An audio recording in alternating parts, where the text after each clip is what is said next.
సంతోషంగా ఉన్నవారందరూ ఒకసారి దగ్గరగా రెండు చేతులు పైకెత్తి దేవానికి స్తోత్రం చెల్లిద్దాం. హల్లెలూయా, హల్లెలూయా, హల్లెలూయా. దేవుడు మరి నన్ను మీ మధ్యకు క్షేమంగా కుటుంబముగా మా మధ్యకు తోడుకు వచ్చినటువంటి దేవత దేవుడికి మొట్టమొదటి వందనాలు తెలియపరుచుకుంటూ ఉన్నాను. అలాగే నన్ను ప్రేమతో ఆహ్వానించినటువంటి దైవజనుల అభిషక్తులు, దేవుని కృపాసంగ దైవదాసులు, తమ్ముడు మరి డేవిడ్ రాజు గారికి, వారి కుటుంబానికి కూడా ప్రభుపేట వందనాలు తెలియపరుచుకుంటూ ఉన్నాను. అలాగే నన్ను ఎంతగానో సంఘ బిడ్డలందరూ కూడా తీసుకురావాలి అని ఎంతగానో వారికి ప్రేరేపణ కలిగి వారు కూడా చక్కగా మరి మేము ఇక్కడ నిలవడానికి వారు కూడా ఎంతగానో సహకరించారు. వారిని బట్టి కూడా ఎంతగానో వందనాలు తెలియపరుచుకుంటూ ఉన్నాను. అలాగే మరి ప్రాముఖ్యంగా నాతోటి సహదాసులు, దైవజనుల అభిషక్తులు రాజయ్య గారు, వారికి కూడా మరి ఎంతగానో వందనాలు తెలియపరుచుకుంటూ ఉన్నాను. మరి మొట్టమొదటిగా గత సంవత్సరంలో ఇక్కడ పాట రికార్డ్ చేయడానికి వచ్చేటప్పుడు ఎన్నో అవమానాలు, ఎన్నో వ్యతిరేకతల మధ్య వారు మరి ఎంతగానో నా వెన్ను తట్టి నన్ను ప్రోత్సహించి ఎంతగానో మరి చెల్లి ఇక్కడే ఉంది, విజయగూడ పాశ్రం గారు, వారు కూడా ఎంతగానో మరి నాకు తోడుగా ఉండి వారితో పాటు మరి ప్రభాకర్ అన్న, అలాగే మరి సిస్టర్ గారు, వారు కూడా ఎంతగానో నన్ను బలపరిచి పాటల పరిచర్యలో ముందుకు వెళ్ళడానికి దేవుడు ఎంతగానో కృప చూపించారు. మొట్టమొదటి పాట వారి ద్వారానే రిలీజ్ చేయడం జరిగింది. దేవుడు చక్కగా మన పాటలన్నీ కూడా చక్కగా పాడుకోవడానికి దేవుని కృపలో ఎంతగానో ముందుకు వెళ్తూ ఉన్నాయి. అలాగే మరికొన్ని 2 పాటలు పోయిన నెలలో ఆగస్టులో మరికొన్ని 2 పాటలు కూడా మరి పాశ్రామ్ గారు, అలాగే మరి సునీత సిస్టర్ గారు వాళ్ళు రాశారు. వారిని బట్టి కూడా ఎంతగానో ఆ పాటలు పాడి మరలో వాటిని రిలీజ్ చేయడానికి దేవుడు కృప చూపించారు. మీ మధ్యన ఆ పాటల షీట్లు అన్నీ వచ్చాయి. ఇంకా రాకపోతే అందరికి ఇస్తారు ఆ షీట్లు కూడా.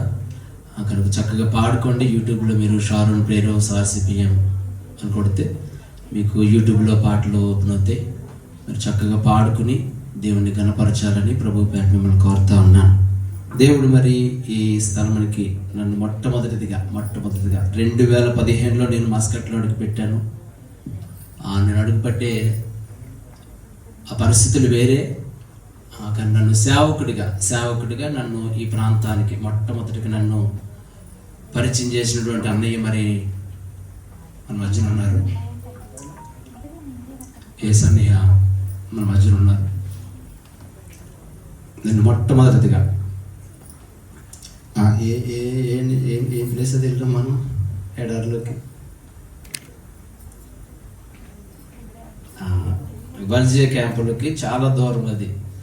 అప్పుడు నేనున్న తమ్ముడురా, నేను వెళ్దాం సరదాగా వెళ్ళి వాకింగ్ చెప్తామని అక్కడ తీసుకెళ్ళి 2015లో అక్కడ వాకింగ్ అందించి మరలా అక్కడి నుంచి తిరిగి రావడానికి ఎంతగానో నన్ను మొట్టమొదటిగా సేవకుడిగా క్యాంపుకి పరిచయం చేసింది ఏసని.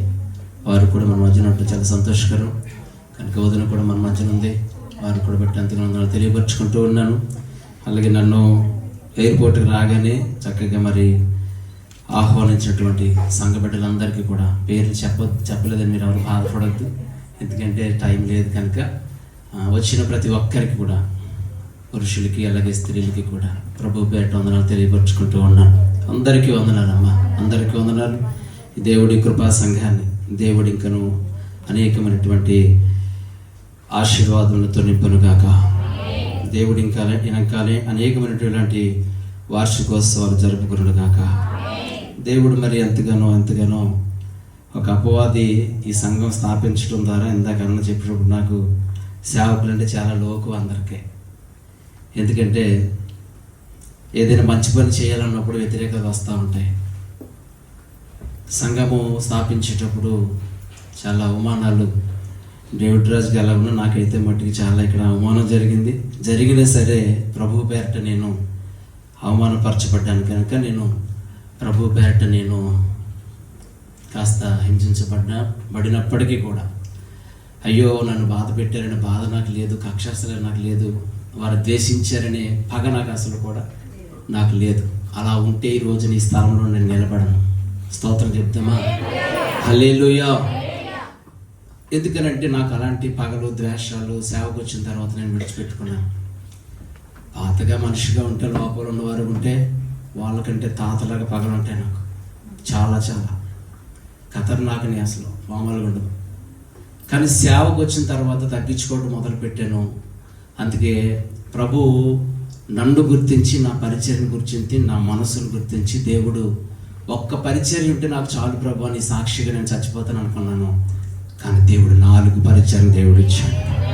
హల్లెలూయా. చక్కటి మందిరాలు దేవుడు నాకు ఇచ్చాడు. చక్కటి సంఘబిడ్డను దేవుడు నాకు ఇచ్చాడు. ఎంతగానో ప్రభువును ఆరాధించడానికి దేవుడు కృప చూపిస్తూ ఉన్నారు. అంతకంటే ప్రాముఖ్యంగా మా పాస్టర్ గారు నేను ఇక్కడ రావడానికి గల కారణం ఏంటంటే, నా బిడ్డలు ఏదో ఉద్యోగాలు చేసి, గవర్నమెంట్ ఉద్యోగాలు చేసి వారు సంపాదించాలి, వారు గనులు అయిపోవాలి, ఉన్నోళ్ళు అయిపోవాలని నాకు ఎప్పుడు ఆశ లేదు. వాళ్ళు ప్రభు పరిచయంలో వాడబడితే చాలు ప్రభువా, నీ పాదాల దగ్గర వాళ్ళు ఉంటే చాలు నేను ప్రార్థన చేస్తాం. సంఘం అంతా ప్రార్థన చేశాను. ఈ రోజున ఆ ప్రార్థన దేవుడు ఆలకించాడు. దేవుడు నా కుమార్తె, నా కుమారుని అక్కడ ఆరాధన జరిపించుకోవడానికి దేవుడు కృప చూపిస్తాడు. హల్లెలూయా, హల్లెలూయా. మీరు యూట్యూబ్లో ఆ ఛానల్లో సబ్స్క్రైబ్ చేసుకుంటే మా సంఘ ఆరాధనలు అన్నీ వస్తాయి మీకు. ప్రతి ఆదివారం, శుక్రవారం, మంగళవారం ఆరాధనలు అన్నీ కూడా వస్తాయి. కనుక దేవుడు చక్కగా ఆ రీతిగా నన్ను, నా కుటుంబాన్ని నడిపిస్తూ ఉన్నాడు. దేవుడు మరి మరొకసారి మీ మధ్యకి రీతిగా దేవుడు ఉండడానికి దేవుడు అంతగానో కృప చూపిస్తూ ఉన్నారు. కనుక వచ్చి ఇంకా చాలామంది నాకు తెలిసిన వారు అందరూ ఉన్నారు. ఉషా సెల్ ఉంది. ఫస్ట్గా నన్ను మరి స్థలాలకు తీసుకెళ్ళినటువంటి చెల్లి ఉషా. అప్పుడు మాకు ప్లేస్ తెలియకపోతే మాకు గైడెన్స్ ఇచ్చింది ఎవరంటే కొండలరావు గారు. ప్రతిదానికి కొండలరావు గారు ఫోన్ చేసి, సార్ మాకు ప్లేస్ తెలియట్లేదు, ఎలా వెళ్ళాలి సార్ అంటే, పాపం అక్కడికి పలానా దుక్కి ఇలా వెళ్ళండి, అక్కడ అడగండి అంటే పాపం ఆ విధంగానే మేము వెళ్ళి మొత్తం మీద స్థలాలంతా కూడా అక్కడ యోగు గారి సమాధి చూసి చక్కగా మరలా రావటం జరిగింది. స్తోత్రం కలుగును గాక. కనుక మస్కట్తో చాలా సంబంధం నాకు ఉంది. అలాగే మీతో కూడా నాకు చాలా పరిచయాలు నాకు ఉన్నాయి. అయినప్పటికీ కూడా డేవిడ్ ఈ సంఘాన్ని స్థాపించిన తర్వాత చాలా అతనికంటే మాకే ఎక్కువ అపోజ్ వచ్చింది. ఇప్పుడు కొత్తగా నడుస్తున్న ట్రెండ్ ఏంటంటే, పాస్టర్ గారు వచ్చేసారు ఇక్కడికి, వాళ్ళ సంఘాన్ని లీడ్ చేసుకుంటారు, డేవిడ్ రాజుని ఇంటికి పంపించేస్తారు. అంటే మరి నాకు అక్కడ సంఘాలు లేవు కదా, నాకు తలా తోకలేను నేను. కాబట్టి నమ్మాలి, ఎవరైనా ఏదైనా చెప్తే ఒక మాట నమ్మాలి. ఒక సేవకుడే సమాధాన పడకపోతే ఇక సేవ ఎలాగ చేయగలుగుతాడు? బలిపీఠం ఎలా ఎక్కగలుగుతున్నారు మరి నాకు అర్థం కావట్లేదని మనస్సాక్షిని చంపేసుకుని, కాబట్టి అంటే ఇంక ఏది దేవుడు చూడడు అని వీళ్ళు ఏం చేస్తూ ఉన్నారంటే, లేనిపోని ట్రోలింగ్స్ అన్ని నడిపిస్తూ, ఈ మధ్య రీల్స్ ఎక్కువైపోయాయి కదా, ఈ రీల్స్ లాగా వీళ్ళకి కూడా ట్రోలింగ్స్ ఎక్కువైపోయి ఏదైనా నమ్మేస్తారు జనాలు అనేసి చాలా అవివేకంగా ఉన్నారు. పేర్లు ఎత్తాను కానీ నేను వాళ్ళకి సంస్కారం లేనివాడు కాదు. నాకు ఒక సంస్కారం ఉంది. నేను ఒక సేవకుని, దేవుని పరిచయం ముందుకు వెళ్తా ఉన్నాను. కనుక కొన్ని పరిస్థితుల సంఘటనలు నాకు తెలుస్తూ ఉంటే చాలా బాధేస్తూ ఉంది సేవకుడిగా. ఏదేమైనప్పటికీ కూడా దేవుడు ప్రణాళిక లేనిదే ఏ మందిరము కట్టబడదు. నమ్ముతున్న వారి స్తోత్రం చెప్పండి. హల్లెలూయా. ఒక మనిషి నిలబడాలన్న పరిచర్యలో, ఒక మనిషి వాడబడాలన్న పరిచర్యలో, ఒక వ్యక్తి మందిరంలో కూర్చోవాలన్నా అది ఎవరి చిత్తం ఉండాలి? ఇది దేవుని చిత్తములో కట్టబడిన సంఘము. అందుకే ఈ రోజున ఈ మందిరపు వార్షికోత్సవాన్ని చక్కగా జరుపుకోవడానికి దేవుడు ఎంతగానో కృప చూపిస్తూ ఉన్నాడు. హల్లెలూయా, హల్లెలూయా. కనుక దేవునికి అసాధ్యమైనది, అందుకింద పాడారు కదా ప్రభాకర్ అన్న, స్థిరపరచువాడవు, బలపరచువాడవు, పడిపోయిన చోటే నిలబెట్టువాడవు, గణపరచువాడవు, ఇచ్చించువాడవు, పక్షమందువాడవు, ఏమైనా చేయగలవు, కథ మొత్తం మార్చగలవు, ఏమైనా చేయగలవు, కథ మొత్తం మార్చగలవు, నీ నామముకే మహిమంతా తెచ్చుకుందుము. యేసయ్యా యేసయ్యా కే సాధ్యము యేసయ్యా యేసయ్యా నీకే సాధ్యము. హల్లెలూయా హల్లెలూయా. ఇలా చెప్పుకుంటూ పోతే చాలా స్టోరీ ఉంది. 2015 సంవత్సరం కాడి నుంచి ఇప్పటికి 2025 సంవత్సరానికి వచ్చాం. బోల్డ్ స్టోరీలు ఉన్నాయి చెప్పాలంటే. మస్కట్లో ఎవరేంటో అన్ని చదివేసి చివరికి ఇంకో అపోజ్ ఏంటంటే వీడికి అక్కడ సరిపోవట్లేదు, ఇక్కడ దండు కూడా వచ్చేస్తున్నాడు. నేనే 10 మందికి పెట్టే స్థాయిలో దేవుడు నన్ను దీవించాడు. నాకు ఎవ్వరు పెట్టవసరం లేదు. దేవుడు నాకు సమృద్ధి అయిన ఆహారం ఇచ్చాడు. హల్లెలూయా. అన్ని సమృద్ధిగా ఇచ్చాడు. 10 మందికి ఒకప్పుడు కట్టుకోవడానికి బట్టలు లేని స్థితిలో దేవుడు నన్ను ఉన్నప్పటికీ, దేవుడిని నేను ఎరిగిన తర్వాత, దేవుణ్ణి కనుగొన్న తర్వాత, దేవుణ్ణి ఆరాధించిన తర్వాత, తన మందిరం యొక్క విలువను నేను తెలుసుకున్న తర్వాత దేవుడు నన్ను ఉన్నతంగా ఆశీర్వదించాడు. పిల్లరా, అనేక మందికి ఆహారాన్ని పంచిపెట్టేవాడిగా దేవుడు నన్ను చేశాడు. హల్లెలూయా. ఈ రోజున యాక్చువల్ నేను రావులపాలెంలో ఉండాలి మెసేజ్లో. అసలు ఇక్కడ రావడానికి ఇష్టం లేదు నాకు. నాకు ఈ తాలకాయ పోట్లు, ఎందుకు నాకు ఈ అపవాది అని రావడానికి ఇష్టం లేక డేట్ ఏం చేశానంటే రావులపాలెం వచ్చేసాను. తీరా పోసి ఇచ్చిన తర్వాత వీళ్ళేమో మీరు రావాలి, రాకపోతే కుదరదంటే సరే ఎలాగైనా సరే అనేసి మమ్మల్ని ఆ పాస్టర్ గారికి చెప్పి మళ్ళీ డేట్ మార్చుకుని ఇక్కడ రావడం జరిగింది. కనుక దేవుడి పరిచయం ఆ రీతిగా నన్ను వాడుకుంటూ ఉన్నాడు. మరి ఎంతగా నేను ఇలాగా నడవడానికి గల కారణం ఏంటంటే మీ అందరి ప్రార్థన. హల్లెలూయా. కనుక ప్రార్థన చేయండి మా కొరకు, మా పరిచర్ల కొరకు. మన ప్రార్థన జ్ఞాపకం చేసుకొని ప్రభు పేట మిమ్మల్ని కోరుతా ఉన్నాను. అందరూ లేచిన పడదాం కొద్ది నిమిషంలో. దేవతతో ఆత్మతో సత్యంతో ఆరాధించుకుని దేవుని యొక్క లేఖన భాగంలో మనం చదువుకుని చక్కగా మనము ఆయన సన్నిధిలో మనం ముందుకు సాగుదాం. పిల్లారా, సమయానికి ముగిస్తాను. దైవదాసు నాకు సమయం చెప్పారు, సమయానికి నేను ముగిస్తాను. సమయాన్ని ఎక్కువగా నేను చేయను, సమయానికి ముగిస్తాను. పిల్లలందరూ కూడా 2 చేతులు ఆకాశంతో 2 చేతులు పైకెత్తి, దేవా ఇదిగో నాయన నీకు స్తోత్రాలు, నీకు వందనాలు చెల్లిస్తూ ఉన్నాను. ఇదిగో ఈ యొక్క రాత్రికాల సమయంలో ఈ రీతిగా ప్రభువా మేమందరము కూడుకుని నిన్ను స్తుతించడానికి, గణపరచడానికి దేవా మీరు ఇచ్చిన మహాకృపకే నీకు వందనాలు. ఇదిగో నీ దైవదాసులను ప్రభావ మీరు ఎంతగానో ప్రభావ ఇక్కడ నిలబెట్టుకున్నందుకు స్తోత్రాలు ప్రభావ. ఇక అనేక మంది నీ స్థలానికి మీరు తోడుకొచ్చినందుకు స్తోత్రాలయ్యా. నీ దాసులను కూడా ప్రభావ నిలబెట్టుకున్నందుకు స్తోత్రాలయ్యా. ఎంతగానో నీ బిడ్డలను ప్రభావ నీ సన్నిధిలో ఈ రీతిగా మీరు నిలవబెట్టుకున్నందుకు స్తోత్రాలు ప్రభావ. ఆయన నామాన్ని స్తుతిస్తూ ఆయన నామాన్ని గణపరుస్తాం పిల్లరా. ఆయన నామాన్ని స్తుతిస్తాయి, నామాన్ని గణపరుస్తాం. దేవుడు మనతో మాట్లాడే సమయం, మనం దర్శించే సమయం కనుక అందరూ కూడా ప్రార్థన పూర్వకంగా సిద్ధపడదాం పిల్లరా. ప్రార్థన పూర్వకంగా సిద్ధపడదాం. నన్ను చూచువాడ నిత్యం కాచువాడ, పరిశోధించి తెలుసుకున్నావు, చుట్టూ నన్ను ఆవరించావు, కూర్చుండుట లేచుండుట బావుగా నువ్వు ఎరిగి ఉన్నావు ప్రభు అంటూ ఆయన నామాన్ని స్తుతిస్తూ ఆయన నామాన్ని గణపరచుతా. ఎవ్వరు కూడా మౌనంగా ఉండొద్దు.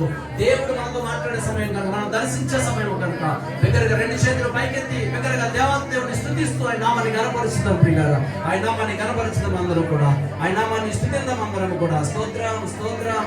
ఆయన నామాన్ని స్తుతిద్దాం. నన్ను చూచువాడా, నిత్యం కాచువాడా, నన్ను చూచువాడా, నిత్యం కాచువాడా, పరిశోధించి తెలుసుకున్నావు, చుట్టూ నన్ను ఆవరించావు, పరిశోధించి తెలుసుకున్నావు, చుట్టూ నన్ను ఆవరించావు. కూర్చుండుట లేచియుండుట, కూర్చుండుట లేచియుండుట బాగుగా ఎరిగి ఉన్నావు రాజా, బాగుగా ఎరిగి ఉన్నావు.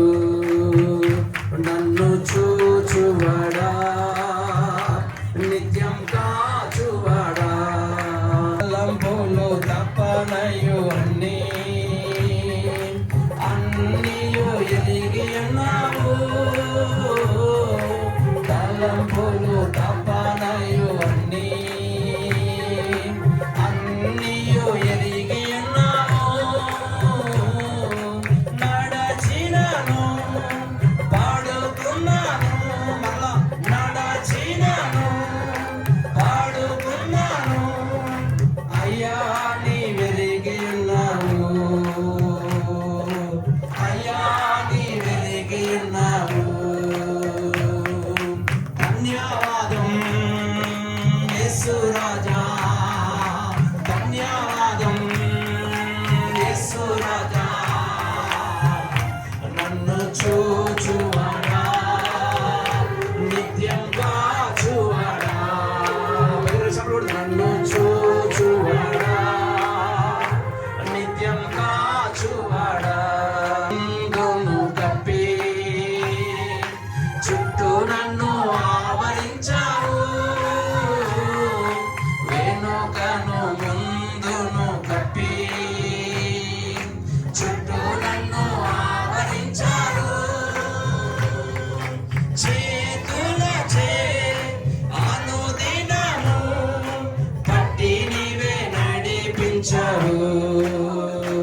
యేసు రాజా ధన్యవాదం, యేసు రాజా నన్ను చూచువాడా నిత్యం కాచువాడా, నన్ను చూచువాడా నిత్యం కాచువాడా. పరిశోధించి తెలుసుకున్నావు, చుట్టూ నన్ను ఆవరించావు. ఆమేన్. పరిశోధించి తెలుసుకున్నావు, చుట్టూ నన్ను ఆవరించావు. కూర్చుండుట లేచియుండుట, కూర్చుండుట లేచియుండుట బాగుగా ఎదిగి ఉన్నావు రాజా, బాగుగా ఎదిగి ఉన్నావు. పిండమునై ఉండగాని కన్నులకు మరుగై నేనుండలేదయ్యా, పిండమునై ఉండగాని కన్నులకు మరుగై నేనుండలేదయ్యా. విచిత్రముగా నిర్మించితివే, ఆశ్చర్యమే కలుగుచున్నది. అవును తండ్రి. విచిత్రముగా నిర్మించితివే, ఆశ్చర్యమే కలుగుచున్నది. ధన్యవాదం యేసు రాజా, ధన్యవాదం యేసు రాజా నన్ను చూచువాడా నిత్యం కాచువాడా, నన్ను చూచువాడా నిత్యం కాచువాడా. పరిశోధించి తెలుసుకున్నావు, చుట్టూ నన్ను ఆవరించావు. ఆమేన్. పరిశోధించి తెలుసుకున్నావు, చుట్టూ నన్ను ఆవరించావు. కూర్చుండుట లేచియుండుట, కూర్చుండుట లేచియుండుట నన్ను చూచువాడా నిత్యం కాచువాడా, నన్ను చూచువాడా నిత్యం కాచువాడా, నన్ను చూచువాడా నిత్యం కాచువాడా, నన్ను చూచువాడా నిత్యం కాచువాడా. పరిశోధించి తెలుసుకున్నావు, చుట్టూ నన్ను ఆవరించావు. పరిశోధించి తెలుసుకున్నావు, చుట్టూ నన్ను ఆవరించావు. కూర్చుండుట లేచియుండుట, కూర్చుండుట లేచియుండుట బాగుగా ఎదిగి ఉన్నావు రాజా, బాగుగా ఎదిగి ఉన్నావు. అవును తండ్రి, నీ కొందనాలు స్తోత్రాలయ్యా. ఇదిగో నాయన మమ్మ చూచువాడు, నిత్యము కాచుచున్నవాడు, మమ్మల్ని చుట్టూ ఆవరించి ఉన్నావయ్యా. కూర్చుండుట లేచుండుట నువ్వు బాగుగా ఎరిగినవాడవు నాయన. ఇదిగో ఈ స్థలములో ప్రభువా ఈ రీతిగా కూడుకుని నాయన నిన్ను స్తుతించడానికి, నిన్ను గణపరచడానికి, నిన్ను మహిమపరచడానికి ఇదిగో మీరు మాకు ఇచ్చిన మహాకృపకై నీ కొందనాలు స్తోత్రాలు చెల్లిస్తూ ఉన్నాను. ఇదిగో నేను వచ్చిన ప్రతి ఒక్కరిని కూడా పేరు పేరు మీరు దీవించండి, మీరు ఆశీర్వదించండి, నీ కృప చేత నింపండి నాయన. ఏ ఒక్కరు కూడా బట్టి చేతులు అనడానికి వీల్లేదు ప్రభువా. నీ దీవెన చేత ఈ స్థలంలో నుంచి వెళ్ళడానికి నీ సహాయమును దయచేయండి. నీ మేలులతో నింపి, నీ ఆశీర్వాదముతో నింపి నాయన ఈ మందిర అనుభవాన్ని ప్రభువా బిడ్డలకు తండ్రి గొప్ప తండ్రి కృపను, నీ సన్నిధిని, నీ ఆశీర్వాదమును దీవెన కలగజేయమని వచ్చిన ప్రతి ఒక్కరిని పేరు పైన దీవించి ఆశీర్వదించమని యేసయ్య నామమున ప్రార్థన చేసి అడుగుచున్నాము మా పరమ తండ్రి. ఆమేన్, ఆమేన్, ఆమేన్, ఆమేన్. అందరూ కూర్చుందాం. అందరూ కూర్చుందాం. కొద్ది నిమిషములు వాక్య భాగాన్ని మనం ధ్యానం చేసుకుందాం పిల్లరా. ఈ మందిర వార్షికోత్సవం కనుక మందిరానికి సంబంధించినటువంటి కొన్ని మాటలు మీకు తెలియపరుస్తాను. కొన్ని మాటలు మీకు తెలియపరచ. గిలాదు కాపురస్తుడు సంబంధీను తిష్పీయుడైన ఏలియా అహాబునొద్దకు వచ్చి, ఎవని సన్నిధిని నేను నిలబడి ఉన్నానో ఇశ్రాయేలు దేవుడైన ఆ యెహోవా జీవముతోడు నా మాట ప్రకారముగాక ఈ సంవత్సరములలో మంచైనను వర్షమైనను పడదని ప్రకటించెను. తలలు వంచుదాం, ప్రార్థనలు ఏకీభవించుదాం. సర్వోన్నతుడా, మహోన్నతుడా, దయగలిగిన మా దేవాన్ని కొందనాలు స్తోత్రాలు చెల్లిస్తూ ఉన్నాను. ఇదిగో నాయనా, చదవబడిన లేఖన భాగం నుంచి కొద్ది నిమిషములు నీ వాక్యముని ధ్యానించుకున్నటకు మీరు సిద్ధపడినట్టుగా మా నోటికి బోరగా ఉండి కొద్ది నిమిషములు మీరే మాట్లాడమని, నీ శ్రేష్టమైన ఉపదేశమును మీరే మాకు దయచేయమని, వచ్చిన ప్రతి ఒక్కరిని కూడా నీ వాక్కు చేత సంధించమని యేసయ్య నామమున ప్రార్థన చేసి అడుగుచున్నాము మా పరమ తండ్రి. ఆమేన్, ఆమేన్, ఆమేన్, ఆమేన్. చదవబడిన లేఖన భాగంలో జాగ్రత్తగా మనం ఆలోచన చేస్తే చాలా శ్రేష్టమైన మాట. అంతటా గిలాదు కాపురస్తుల సంబంధియును తిబీయుడైన ఏలియా అహాబునొద్దకు వచ్చి, ఎవని సన్నిధిని నేను నిలబడి ఉన్నానో ఇశ్రాయేలు దేవుడైన యెహోవా జీవముతోడు మాట ప్రకారముగాక ఈ సంవత్సరంలో మంచైన వర్షమైన పడదని. మీకు ఆ సందర్భం అంతా మనకు తెలిసిన విషయమే. ఆహా, ఏలియా రోషము కలిగిన వాడు. ఏమండి, ఏలియాను పరిచయం చేస్తూ అక్కడ ఏ ప్రాంతానికి చెందినవాడు అని అంటే ఒక ప్రాంతాన్ని అక్కడ మెన్షన్ చేయటం జరిగింది. కాబట్టి ఇప్పుడు నేను ఇక్కడికి వచ్చాను, మీరు ఏ ప్రాంతం వాళ్ళంటే నేను ఏం చెప్తాను? పలానా రామచంద్రపురం అని చెప్తాను నేను కదా. అలా ఒక్కొక్కరికి ఒక్కొక్క ఐడెంటిఫికేషన్కి తప్పనిసరిగా ఆ ప్రాంతాన్ని పరిచయం చేస్తాడు. ఇక్కడ జాగ్రత్తగా మనం ఆలోచన చేస్తే గిలాదు కాపురస్తుడు అక్కడ ఏ ఊరికి సంబంధించిన వాడు అని అంటే గిలాదు అనే ప్రాంతానికి సంబంధించిన వాడు. ఎవరు? ఏలియా గారు. ఏమండి, ఇప్పుడు చూడండి, ఎందుకు అక్కడ గిలాదును అక్కడ పరిచయం చేయడం జరిగింది, తన ఊరును మెన్షన్ చేయడం జరిగింది అంటే ఆ గిలాదుకి ఒక ప్రత్యేకత ఉంది. ఆ గిలాదుకి ఒక ప్రత్యేకత ఉంది. ఏంటి ఆ ప్రత్యేకత అనేది మీకు తెలియపరుస్తారు. చూడండి, కాకినాడకి ఏం ప్రసిద్ధి? కాజా ప్రసిద్ధి. గొట్టం కాజా అంటే కాకినాడ ప్రసిద్ధి. ఏమంటే అలాగే కడప అంటే కత్తులకి ప్రసిద్ధి. ఏమంటే కడప అనగానే ఏమొచ్చేస్తుంది? ఫ్యాక్షన్ మనకి జ్ఞాపకం వచ్చేస్తూ ఉంటుంది. అలాగే కాకినాడ అనగానే కాజా గుర్తు వచ్చేస్తుంది. అలాగే మస్కట్ అనగానే ఇక్కడ ఖర్జూరం గుర్తు వచ్చేస్తుంది. లేకపోతే పలానా ప్రాంతం స్థలాలు. ఇలా అంటే ఒక్కొక్క ప్రాంతానికి ఒక్కొక్క ఐడెంటిఫికేషన్ ఉంటుంది కంపల్సరిగా. అలాగే పిల్లరా, ఈ గిలాదు అనే ప్రాంతానికి కూడా ఒక ప్రత్యేకత ఉంది. ఒక ప్రత్యేకత ఉంది. ఏంటి ఆ ప్రత్యేకత? గిలాదులో దొరికేవి ఏంటి? గిలాదులో నుంచి ఎలాంటి వారు లేపబడతారు అనేది రెండు భాగాలుగా నేను మీకు చెప్తాను. క్లుప్తంగానే చెప్తాను, ఎక్కువ సమయాన్ని తీసుకొని సమయానికి నేను ముగిస్తాను. రెండు భాగాలుగా గిలాదులో మనకి ఏం దొరుకుతాయి, గిలాదులో ఎలాంటి వారు ఉంటారు, ఎలాంటి వారు లేపబడతారు, గిలాదులో నుంచి ఎలాంటి వారు తయారు చేయబడతారు అనేది మీకు తెలియపరుస్తాను. గిలాదు అనగా అర్థం ఏంటంటే కరుకైనది, లేక సాక్ష్యము, లేక బండలు అని అర్థం. జాగ్రత్తగా గమనించండి. గిలాదు అనగా అర్థం ఏమిటంటే కరుకైనది, లేక సాక్ష్యము, లేక బండలు, లేకపోతే కొండ.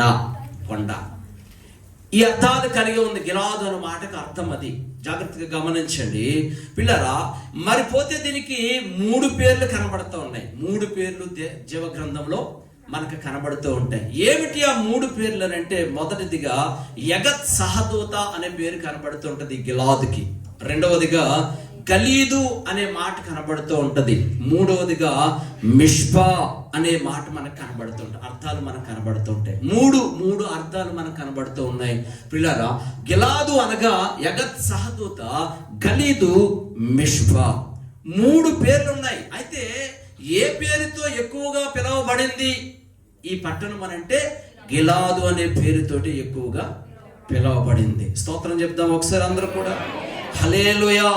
గిలాదు అనే పేరుతో ఎక్కువగా పిలువబడింది. పిల్లరా, ఈ గిలాదు గురించి ఎందుకు నేర్చుకోవాలండి అని అడిగితే చాలా శ్రేష్టమైనటువంటి విశిష్టమైనటువంటి చరిత్ర గిలాదుకు ఉంది. ఎందుకు ఈ గిలాదుల గురించి మనం తెలుసుకోవాలి రాత్రికాల సమయంలో అనంటే, పిల్లరా, యాకోబు తన మేనమామ దగ్గర 20 సంవత్సరాల నుండి గొర్రెలు మేపాడు. ఎన్ని సంవత్సరాలు? 20 సంవత్సరాలు. 7 సంవత్సరాలు కొలువు చేసి లేయాను పెళ్లి చేసుకున్నాడు. మరొక 7 సంవత్సరాలు కొలువు చేసి మరలా రాహేలును పెళ్లి చేసుకున్నాడు. మరలా రాహేలు మీద ప్రేమ పోక మరలా ఏం చేశాడు? మరొక 7 సంవత్సరాలు కొలువు చేశాడు. ఏమండి? కొలువు చేసి ఇంచుమించుగా 20 సంవత్సరాలు అక్కడ లాభాను దగ్గర తన మేనమావ దగ్గర ఉన్నాడు.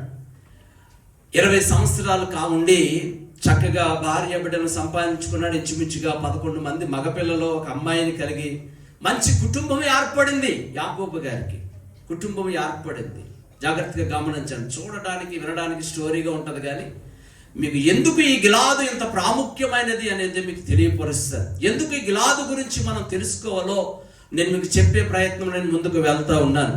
జాగ్రత్తగా అక్కడ కుటుంబం ఏర్పడింది. కుటుంబము ఏర్పడిన తర్వాత యాకోబుతో దేవుడు మాట్లాడుతూ ఉన్నాడు. ఎవరు మాట్లాడుతూ ఉన్నారు? దేవుడు మాట్లాడుతూ ఉన్నాడు యాకోబుతో. ఇగో యాకోబు, 20 సంవత్సరాల మట్టి నుంచి నీ మామ దగ్గర నీవు గొర్రెల కాపరులుగా ఉన్నావురయ్యా. నీ మామ 10 సార్లు జీతం పెంచుతా ఉన్నాడు, తగ్గిస్తా ఉన్నాడు. కనుక ఇక్కడ ఉంటే నీకు ఏ ప్రయోజనము సమకూరటలేదు. కనుక నీవు తీర్మానం చేసుకున్నావే, నీవు పలుమార్లు నీ మామ మరి జీతం తగ్గిస్తా ఉన్నాడు, పెంచుతా ఉన్నాడు, తగ్గిస్తా ఉన్నాడు, కానీ ఏ ప్రయోజనం ఉండలేదు. నువ్వు మొక్కుబడి చేసుకున్నటువంటి బేతేలుకు వచ్చే అక్కడ నిన్ను గొప్ప జనముగా దేవుడు దీవిస్తానన్నాడు. స్తోత్రం చెప్దామా? హల్లెలూయా. ఎవరు చెప్తున్నారు ఈ మాట? దేవుడు మాట్లాడుతూ ఉన్నారు. ఎవరితోటి? యాకోబుతో మాట్లాడుతూ ఉన్నాడు. ఎందుకంటే నీ మామ పనిమోళ్ళు నిన్ను మోసం చేస్తా ఉన్నాడు, కనుక నీకు వృద్ధి అనేది లేదు.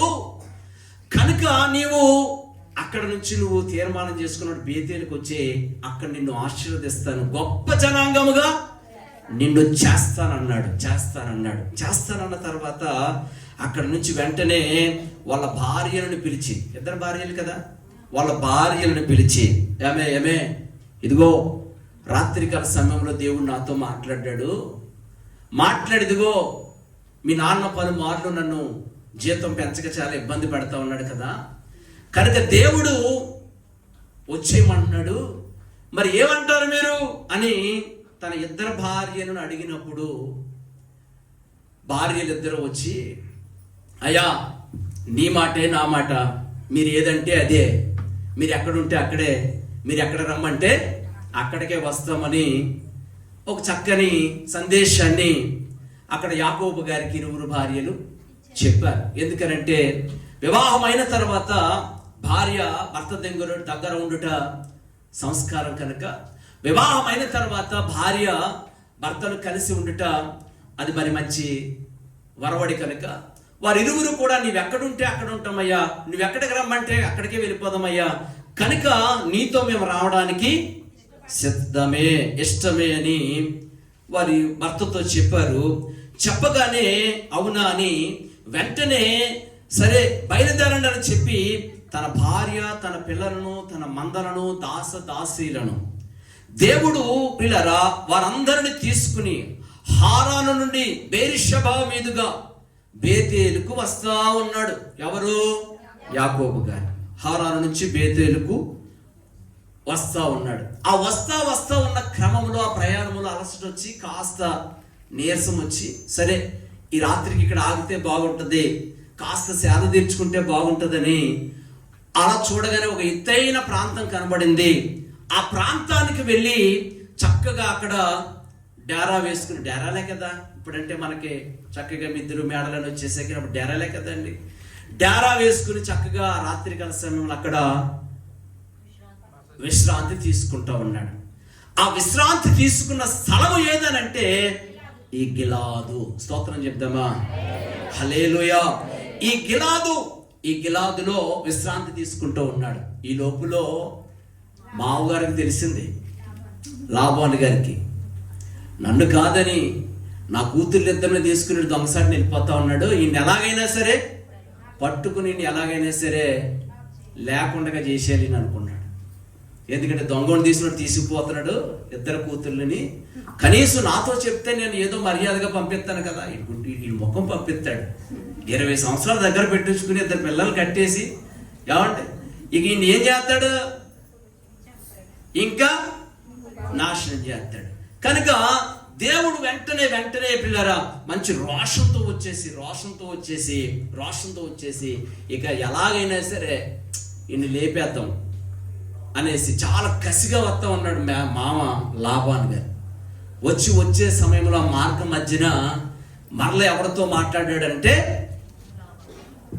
లాభంతో మరలా దేవుడు మాట్లాడి దేవుడు అంటా ఉన్నాడు, ఇదిగో లాబాను, యాకోబు నా మాట మీద వెళ్ళాడు, నా మాట లోబడి బయటకు వచ్చాడు. కనుక లాభానుతో నువ్వు మాట్లాడేటప్పుడు కుడిమి కానీ ఎడమ కానీ ఏది కూడా నువ్వు మాట్లాడడానికి వీల్లేదు, లాభాన్ని ఏమి చేయడానికి వీల్లేదని, యాకోబుని ఏమి చేయడానికి వీల్లేదని అక్కడ దేవుడు మాట్లాడిన వెంటనే అక్కడ జరిగిన సందర్భం ఏంటి మీరు జాగ్రత్తగా గమనిస్తే వాక్య భాగంలో అక్కడ మాట్లాడిన తర్వాత చంపేద్దాము, ఇక లాభాన్ని లేపేద్దామని కోపంతో, ఆక్రోషంతో, ద్వేషముతో వచ్చినటువంటి లాభానుతో దేవుడు మాట్లాడి అక్కడ వారిరువురు మధ్యన యాకోబు దగ్గరికి వెళ్ళగానే యాకోబు యాకోబుతో లాభాను చెప్తున్న మాట ఏమో తెలుసు, ఇదిగో యాకోబు, ఏంట్రా ఇలాంటి పని చేసావు, ఏదో నాతో చెప్తే సకల మర్యాదలు చెప్పిన అన్ని పంపించి అన్ని ఇచ్చి నా పిల్లల్ని నిన్ను పంపిద్దును కదా, ఎందుకు ఇలాంటి పని చేసావని చెప్తే అనుకుంటూ అక్కడ జరిగిన సందర్భం ఏమిటంటే లాభాను యాకోబుది అంటాడు, ఇంకో నేను చంపేద్దాం అనుకున్నాను రా ఈ రాత్రికాల సమయంలో, నిన్ను లేకుండా చెయ్యాలనుకున్నాను, కానీ ఇదిగో నీవు ఆరాధిస్తున్న దేవుడు ఉన్నాడే, నీవు సేవిస్తున్న దేవుడు ఉన్నాడే, ఆయన నాతో మాట్లాడ్డాడు రాత్రి, అందుకే నిన్ను ఏమీ చెయ్యలేక ఏమీ చెయ్యకూడదని నేను నిశ్చయించుకున్నానని తనను చంపడానికి తనను తరుముకుంటూ వచ్చినటువంటి తన మామగారితో మాట్లాడి తన ఇరువురికి అక్కడ ఏం చేశాడు తెలుసా, సమాధానము కలగజేసి. ఏం కలగజేసాడట? సమాధానము కలగజేసి. ఏమండి? సమాధానము కలగజేసి దేవుడు వారిరువురి మధ్యన ఒక సాక్ష్య స్తంభాన్ని, స్తూపాన్ని అక్కడ నిలవబెట్టి ఎంతగానో అక్కడ దేవుడు కార్యము జరిగించినట్లుగా మనం చూస్తూ ఉన్నాం ప్రియులారా. హల్లెలూయా. వారిరువురి మధ్యన ఒక సాక్ష్య స్తంభాన్ని నిలవబెట్టి వారిరువురిని సమాధానపరిచి ఐక్యపరిచి ఆ రాత్రి పూట అక్కడ ఉండి చక్కగా వారిరువురు కుటుంబంతో కలిసి ఏంటి కొట్టేద్దాం చంపేద్దాం అన్న వాడిని ఏం చేశాడు దేవుడు? సమాధానపరిచి వారిరువురు కలిసి చక్కగా రాత్రి కడుపు నిండా భోజనం చేసి అక్కడి నుంచి ఎవరికి వారు వెళ్ళినట్లుగా మనం చూస్తా ఉన్నాం. స్తోత్రం కలుగును గాక. హల్లెలూయా.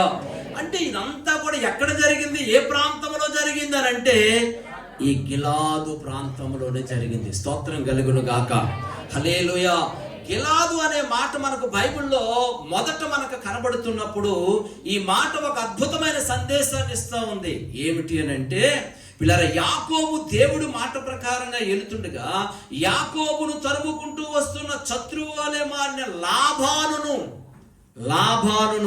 ఆపి, యాకోబును తరుముతున్న లాభానును ఆపి, జాగ్రత్తగా గమనించండి, లాభానును ఆపి, తరిమేవారిని ఆపి, విరోధాన్ని స్నేహముగా మార్చి దేవుడు వారి మధ్యన సమాధానము కలుగజేసిన చోటే ఈ గిలాదు ప్రాంతము. అర్థమవుతున్న వారు 2 చేతుల పైకెత్తి దేవునికి స్తోత్రం చెప్పండి.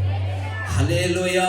అంటే ఇప్పుడు గిలాదు అనే మాట మొట్టమొదట మనకి ఏ సందేశాన్ని ఇస్తా ఉందనంటే పిల్లరా, మనలను తరుముతున్న వాటిని, మనలను తరిమే వాటిని దేవుడు అదుపు చేయువాడై ఉన్నాడు.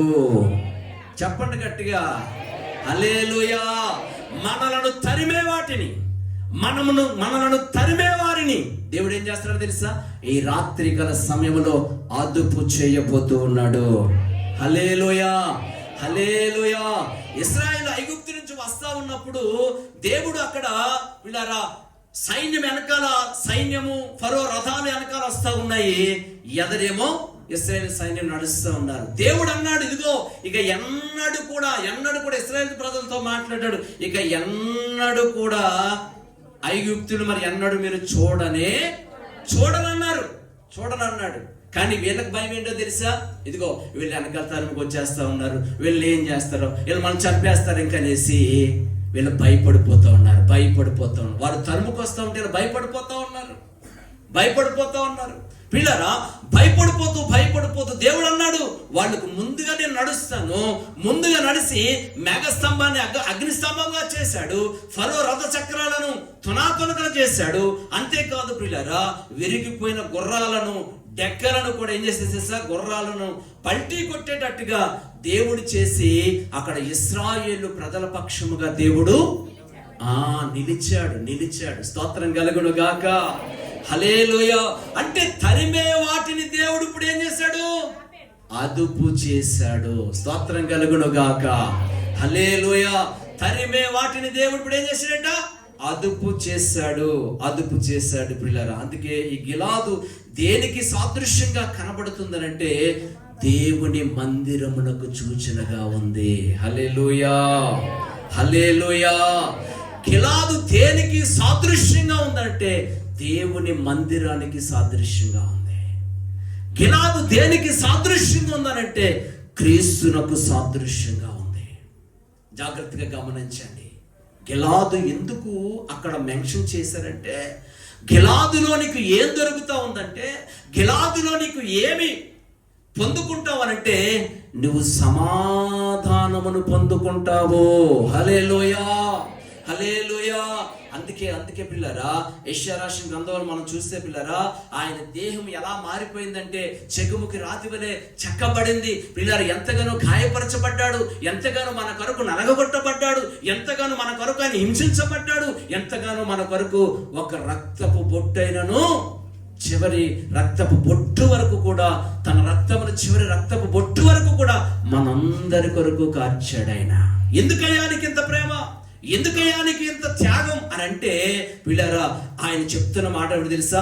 ఈ రక్తము ద్వారా మిమ్మల్ని తరుముతున్న భయము, ఈ రక్తము ద్వారా మిమ్మల్ని తరుముతున్న వాటిని ఆపి, మీ పాపాన్ని ఆపి, మీ శాపాన్ని ఆపి, మీ పాపాన్ని ఆపి నీకు మాత్రము సమాధానము కలగజేయుటకే నేను నలగగొట్టబడ్డానన్నాడు ఆయన. స్తోత్రం చెప్దాం అందరము కూడా. హల్లెలూయా. ఆయన కార్చిన రక్తములో మనకు స్వస్థత ఉంది, సమాధానం ఉంది, నెమ్మది ఉంది. ఈ రోజున ప్రియులారా, నెమ్మది లేక ప్రియులారా, నెమ్మది లేక ఎంతో మంది సతమతమైపోతూ ఉన్నారు. లోకంలో రకరకాలుగా ప్రియులారా, రకరకాల ప్రాంతాలు తిరుగుతూ, స్థలాలకు వెళుతూ వారు ధనాన్నంతా వ్యయపరుచుకున్న సమాధానం లేదు, కుటుంబాల్లో నెమ్మది లేదు. ఈ రాత్రికాల సమయంలో దేవుడు నీతో మాట్లాడుతున్న మాట ప్రియులారా, ఈ గిలాదు ద్వారా, ఈ అనుభవం ద్వారా ఈ రాత్రి తరుముతున్న అపాయము, నిన్ను తరుముతున్న శాపం, నిన్ను తరుముతున్న భయం, నిన్ను తరుముతున్న కలవరము నా దేవాతి దేవుడు అదుపు చేయబోతూ ఉన్నాడు. హల్లెలూయా. అదుపు చేయబోతూ ఉన్నాడు ఆయన. అదుపు చేయబోతా ఉన్నాడు. ప్రతి ఒక్కరు చూడండి, ఏదో ఒక భయం, శత్రువు భయం, అపవాది భయం, పాపం అనే భయం, ఇంకా రకరకాల భయాలు. ఇంకో మంచి మాట చెప్పనా, నిన్ను తరుముతున్న వారితో ఆయన ఈ రాత్రికాల సమయంలో మాట్లాడబోతూ ఉన్నారు. హల్లెలూయా. దేవునికి అసాధ్యమైనది ఏమీ లేదు. కార్యము చేయుట, ఆయన ఎంతో ప్రార్థన చేయుట. 3 దినాలు ఉపవాసాలను ప్రార్థన చేశారు ఈ బిడ్డలి కొడుకు కొరకు. 3 దినాలు. మొదటి రోజు నేను రాలేకపోయాను కదా, 2 దినాలు ఉన్నాను. చక్కగా ఉపవాస కూటం ద్వారా ఈ కార్యక్రమం ఇలా జరగాలి ప్రభు అని కన్నీరు విడిచారు. వారు ప్రార్థించారు. వారు ప్రార్థన ఈ రోజున మీ అందరినీ స్థలానికి నడిపించాడు. స్తోత్రం కలుగును గాక. హల్లెలూయా. దేవునికి అసాధ్యమైనది ఏది కూడా లేదు. ఆయన సియోను రారాజు అండి. ఆయన ఏ రారాజు? ఆయన సియోను రారాజు. రెండో పాట అదే, 4వ పాట మాది. సియోనులో రారాజువయ్యా మమ్మేలుతున్న మహారాజువయ్యా, సియోనులో రారాజువయ్యా మమ్మేలుతున్న మహారాజువయ్యా, జదండమే న్యాయార్థమైనది, న్యాయము తీర్చే సర్వాధికారివి, నీ రాజ్యదండమే న్యాయార్థమైనది, న్యాయము తీర్చే సర్వాధికారివి, రాజాది రాజానికి స్తోత్రం, స్తుతులపై ఆసీనుడా స్తోత్రం, రాజాది రాజానికి స్తోత్రం, సింహాసనాసీనుడా స్తోత్రం, నీకే ఆరాధన నా యేసయ్యా, నీకే ఆరాధన యేసయ్యా, నీకే ఆరాధన నా యేసయ్యా, నీకే ఆరాధన యేసయ్యా. హల్లెలూయా, హల్లెలూయా. మీకు ఇవ్వబడిన పాటల షీట్లో పాటలు ఉన్నాయి, యూట్యూబ్లో పాట వస్తుంది, చక్కగా కొట్టుకుని మీరు సబ్స్క్రైబ్ చేసుకుని చక్కగా పాటలు ఆలకించి దేవుని సన్నిధిలో బలపడండి. దేవుడి ఇంకా అనేకమైన పాటలు ఉన్నాయి పాడడానికి. ప్రియులారా, మరి సమయం ఉండట్లేదు అంతే. అందరూ కూడా ఫస్ట్ పాట చేసేటప్పుడు నాకు ఎంతగా సహకరించారంటే రాజన్న, ప్రభాకర్ గారు అయితే ఇప్పుడు కూడా మర్చిపోయారు. ఆ పాట తెల్లవారిని పాడించారు ఫస్ట్ అన్నమాట. చిన్న తప్పు ఉంటే అసలు ఊరుకోలేదు, అసలు పాడండి అలా నిలబడే పాడడం ఆ పాట. అలాగే దేవుడు అలాగే ఆ పాట చక్కగా అందరికి రీచ్ అవ్వడానికి దేవుడు కృప చూపించారు.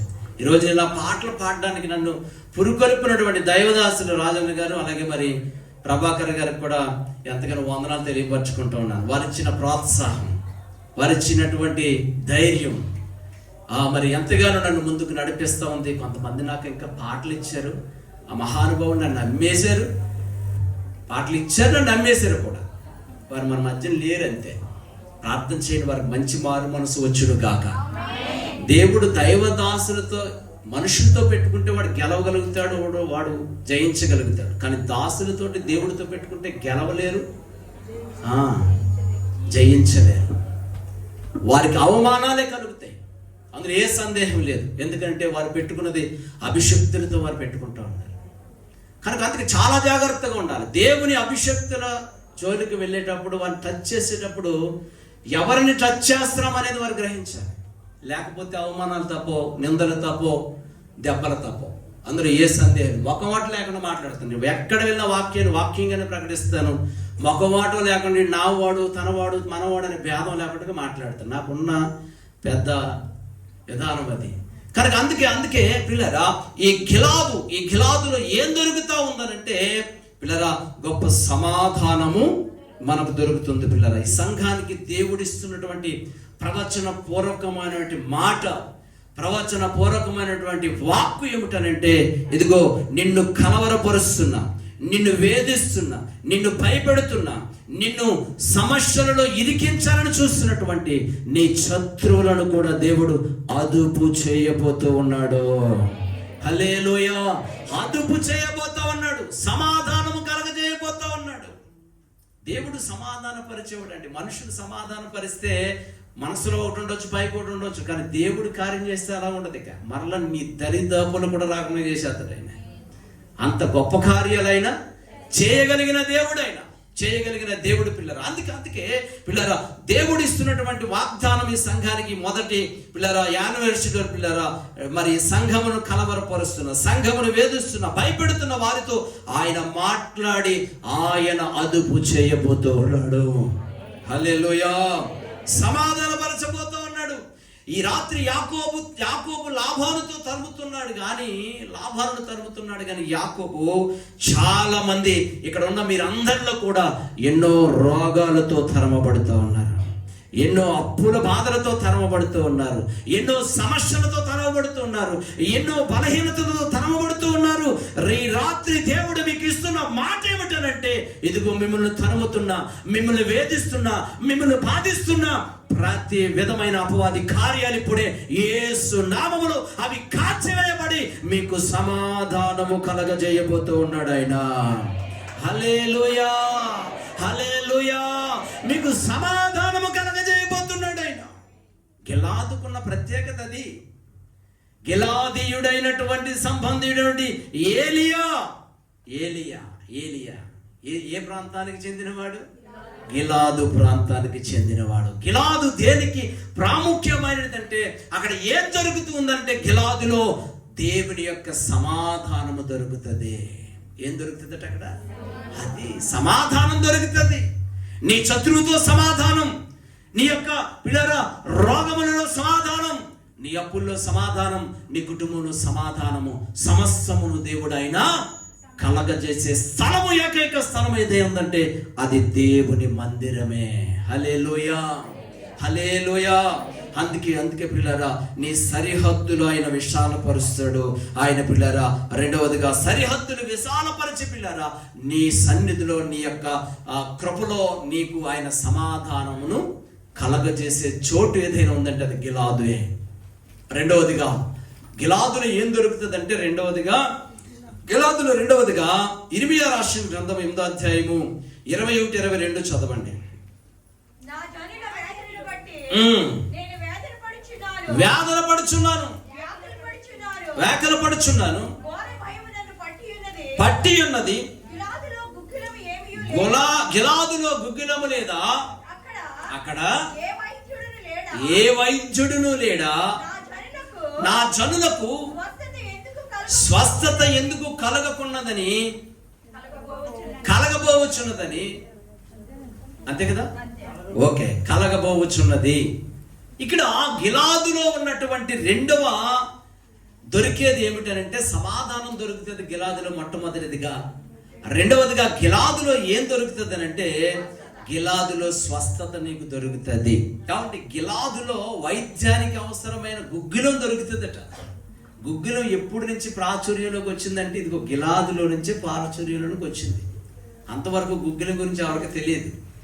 గుగ్గిలం ఎప్పటి నుంచి అది ప్రచురమైందంటే, ఎక్కువగా దాన్ని ఉపయోగించడం మొదలు పెట్టారంటే, గిలాదులో ఏమి లేదట, గుగ్గిలము లేదు పిల్లరా. ఒక మంచి మాట, ఇశ్రాయేలు సమాజానికి ఒక మంచి వైద్యం అందాలంటే, ఇశ్రాయేలు సమాజానికి ఒక మంచి వైద్యం అందాలంటే, ఆ వైద్యుడు ఎక్కడ ఉండేవారట? గిలాదులోనే ఉండేవారు వైద్యులు. ఇశ్రాయేల్ అందరికీ కూడా వైద్యం అందాలంటే ఎక్కడ ఉండేవారంటే, వైద్యుడు గిలాదులోనే ఉండేవారు. ఎందుకంటే పిల్లరా, అందుకే అంటాడు ఇక్కడ చెప్తున్న ఇర్మియా గారు, ఎందుకు అక్కడ కన్నీరు విడుస్తూ ఉన్నాడనంటే, ఇదిగో గిలాదులో వైద్యులు లేరా? నా జనులకు కలిగిన గాయములు పట్టి నేను కృంగిపోతా ఉన్నాను. గిలాదులో గుగ్గిలము లేదా? గిలాదులో వైద్యులు లేరా అంటే, గిలాదు నుండి మనకు అర్థమయ్యే భావం ఏమిటనంటే, గిలాదు ఆరోగ్యమునకును స్వస్థతకును ప్రాధాన్యమైన స్థలము. హల్లెలూయా, హల్లెలూయా. గిలాదు ఆరోగ్యానికి స్వస్థతకును ప్రాముఖ్యమైన స్థలం పిల్లలు. అందుకే యుద్ధానికి వెళ్తున్నప్పుడు, ఇశ్రాయేలు ప్రజలు యుద్ధానికి వెళ్తున్నప్పుడట, కత్తి వలన గాని, ఈట వలన గాని, ఏమండి అక్కడ గుర్రాలకు గాని, మనుషులకు గాని గాయాలు కలిగితేట, ఆ గాయాలు కట్టడానికి ముందు